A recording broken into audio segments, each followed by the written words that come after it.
And happy summer, everyone. This is Super Guy Construction Edition, and we are building a wood rack to hold firewood. So of course, whenever something like this is gonna sit outside, always get pressure treated wood. I just found some quick instructions off the internet, and I'm just gonna do the same thing with a little Super Guy twist to it. Make it a little bit better because I like to overbuild things so I don't have to worry about it. 3 2x4s, 8 foot long, 2 2x6s, 10 foot long, 2 4x4s, 8 foot long. All right, so the 4x4s, they're getting flat cut in half. The 2x6s, they're gonna be in 2 foot increments, both of them all the way. Only one of the 2x4s is getting cut. It's gonna be in 2 foot increments as well. So this is where I'm gonna put my wood rack, and I already measured. I have a 2-degree grade right here. And right here I have a 6-degree grade. And right here I have my own Balto. Can you say Balto? His name's Alpha. I know, but it's funny to call him Balto. So then I'm gonna compensate on the 4x4s, so everything's gonna sit level. Don't forget your speed square. Let's get started. So once again, these are going to be cut into 2 foot increments. So let's get your tape measure. Mark out 24. And always use a pencil, never a marker. Always a pencil. Okay. Then after that, grab your speed square. Perfect 90. And that's how you do it.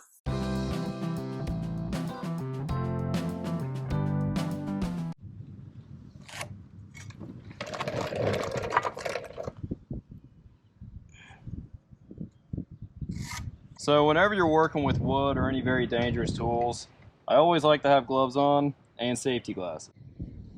And before pulling the trigger, come down and just double check right where you're gonna hit right on that blade.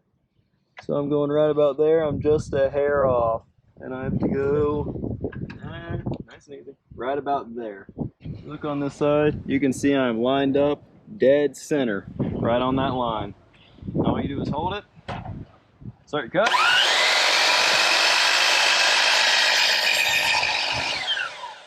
Like butter.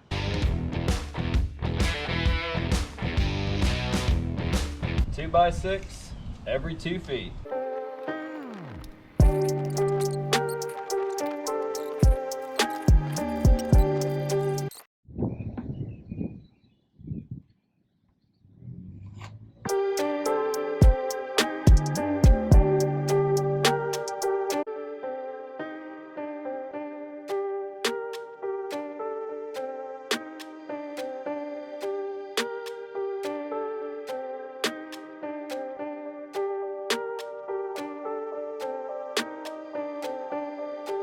So this is a brand new miter saw, and actually this blade came with it. So what just happened is this came off of that little internal squeezer right there, that coupling, that washer. So I'm just gonna tighten this up.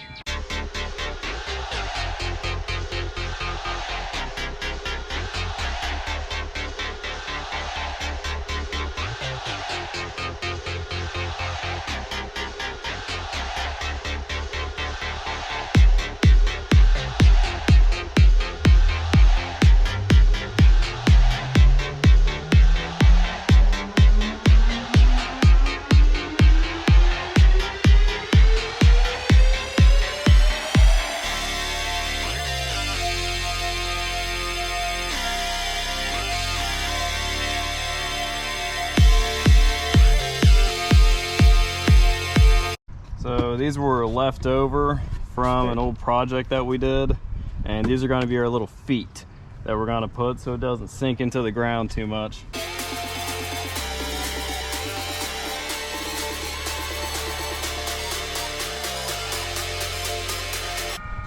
Like a hot knife through butter. So once again, these are going to be my footers. That's not what F stands for. F stands for front, B stands for back. So at the front, from my quick measurement over there, I'm going to have a 2-degree up. This won't be perfect, I know it won't, but right here I'm going to mark my 2 degrees. I should do that right at the edge, actually. And that'll be right about there. So now all that I'm going to do Let's go here and pivot over. There's my 2 degrees. There's my cut line. So I'm going to do this on both my fronts, and then for my backs, I'm going 6 degrees. All right, and this is me marking off the ones on the back. Ones on the back are 6 degrees. So I'm gonna go right to here, right when I hit 6. Right about there, right here. Mark that off, and go off of my pivot. Right there. There's my 6 degrees. Obviously mark which is uphill and which is downhill. Here's gonna be my up. So that's my up, and here is my down. So these are the sides of the front supports, and I just flipped them over. So I'm going for a depth of 4 inches off of the bottom. Obviously these are a bit angled now since I did the degree cut, but right there is 48 on the dot. I went 4 inches up to 44. Now this is a woodworking thing. So I'm going 3.5 inches up because a 2x4, unless it's a true 2x4, is 1.5 inches by 3.5 inches. So I go right up here and I make my mark at 40.5, and I go on the other side and I do my same thing right here. Take your speed square, go right up, level that off, flat 90 degrees. Now you make a big X. So in this case, it's just me working on this and I know where everything goes. But say you have several people that are helping you out, making an X like this will help the person down the line or doing a different job that there's something that goes right here and it screws in. So what we have here is the front end. So it's laying down. So imagine a 2x4 coming at you from here and here. And then we're gonna do this twice to the front and the back. And then we're gonna put those 2x4s, like I mentioned, there and there. And then all of those 2x6s we cut are gonna go as slats in between the 2x4s. And like we said, we're gonna post the website we got this drawing from in the description below, and you guys will see the visual. We are modifying it by adding in that top support just so it doesn't bow at the top. And additional modifications we are doing is adding footers. So she just went over our pattern and what we're gonna do. I'm using these 3-inch deck screws. It's probably a little overkill for this, but I'd rather overbuild it than underbuild it. Let's get to it.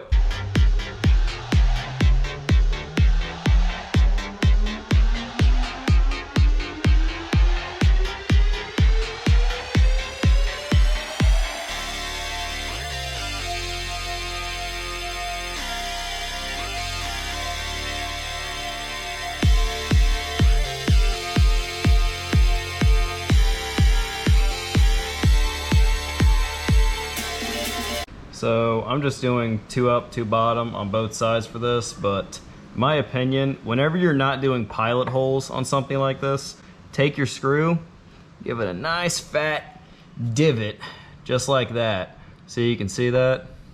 And now, right when you get your impact to get it in, that's already gonna hold it just like that, okay? Then, that makes life so much easier. All right, so I've got that one all built. That's 1 down, 1 to go.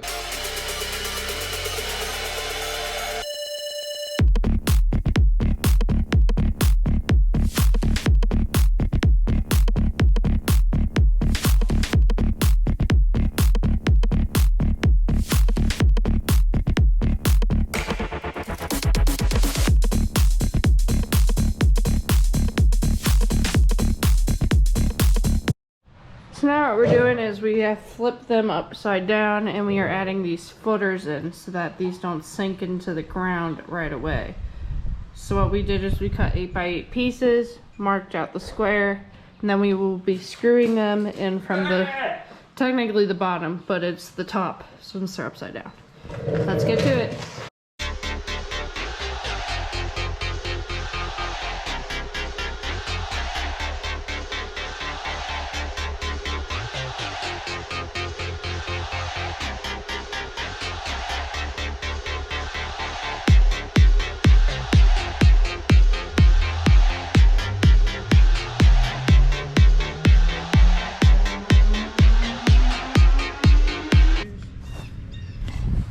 So just to make our lives a bit easier, we just knocked it one link down.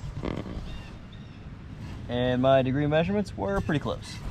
So what we're doing now is we are taking the 2x4x8s and we are putting them flush against here and here. And what we're gonna do is drill 4 screws in right here and here and here and here and repeat it over there. All right, so screw in the 2x4s, put the 2x6s on the 2x4s, then we're done. Let's hop to it. So even though I have my angles down here correct for the base, I forgot to compensate for that on these here. Doesn't really matter. I'll just get this tip lined up with that, vice versa the other side, then just drill them in, but just something to keep in mind.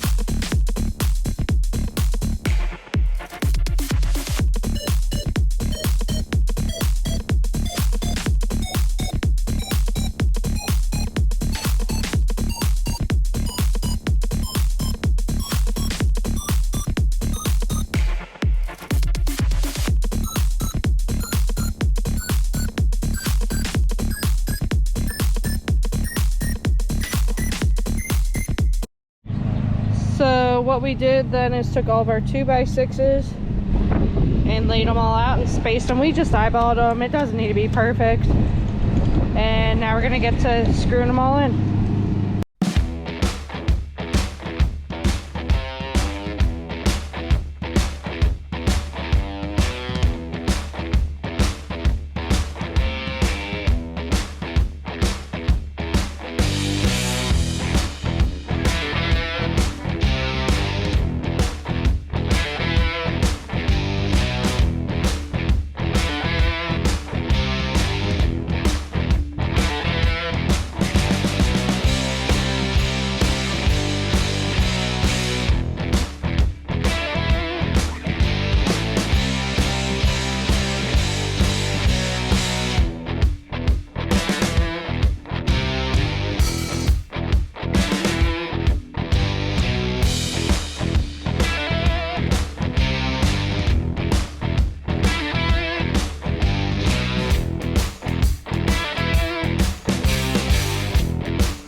So I didn't want to use so many from this extra pack, so I just threw some 3-inch construction screws in here. So I've got 2 construction and 2 deck screws in each one of these, going all the way down. I know I'm going to get some jab because this is about a degree off, but I wanted to put it up there, but my wife decided back here because here's a little more secluded, and I'm gonna put a lot of ground cover right here so no grass grows. But check out right here, if I go back to 0 degrees right there, you can see that's pretty close. So I'm about a degree off down here. But up here, how much more? I'm about 4 degrees off for this new spot. But lesson learned, do the trig and do the geometry next time. So if I put it right here instead of right there, I'm guessing it would have been perfect. But yep, all done.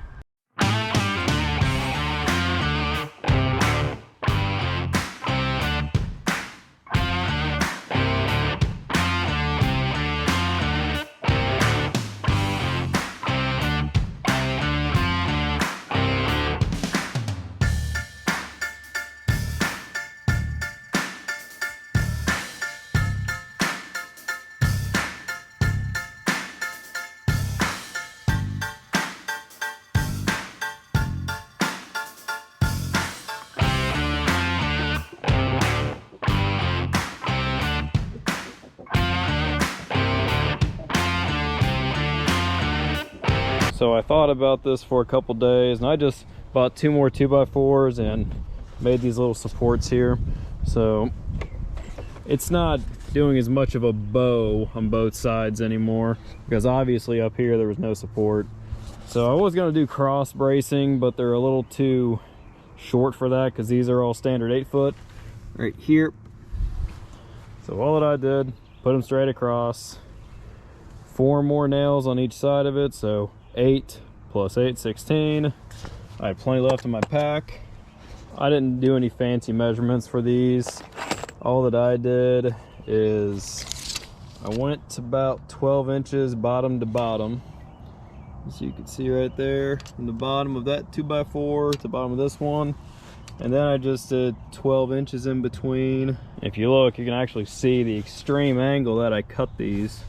Right about there is about flat level, as you can see, and I did make it pretty extreme. Not as much on this end here. Yeah, you can see that gap right there. But yeah, so it's close, not perfect, but let's get it loaded.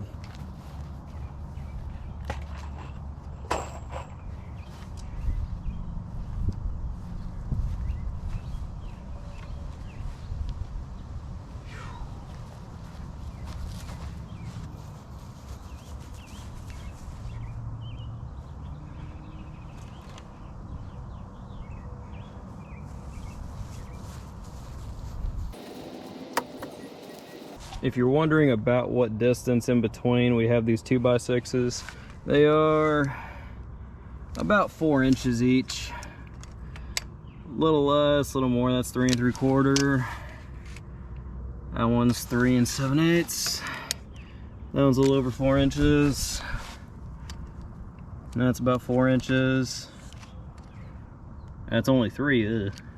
But yeah, they're about 4 inches. In between 3 3/4 to 4 inches in between.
Alright, so I'm betting you can't see very well. It's about 9 o'clock, early May in the summer. And I've got it about 90% loaded, I'd say. It is bowing down there just a little bit. And this is only a little over a third of my wood. Alright, so it was pretty late last night and I'm not even done. You can see I have a little bit of a bow here in the middle. This is actually... Cut it out, Tweety. This is only about 2/3 of all of my wood, and I've actually got another tree to cut down over there. So I might just build another one and put it right there. The only thing I would do different is I'd have a little bit different of an angle here, obviously. And right here, these 2 that I have running long ways, I would make those 2x6, so I've got a little more structural rigidity in the up and down in the Y direction. But yeah, all done. And I would highly recommend putting these in as well. Once again, they're only 12 inches from each other and 12 inches here. Alrighty, that's it.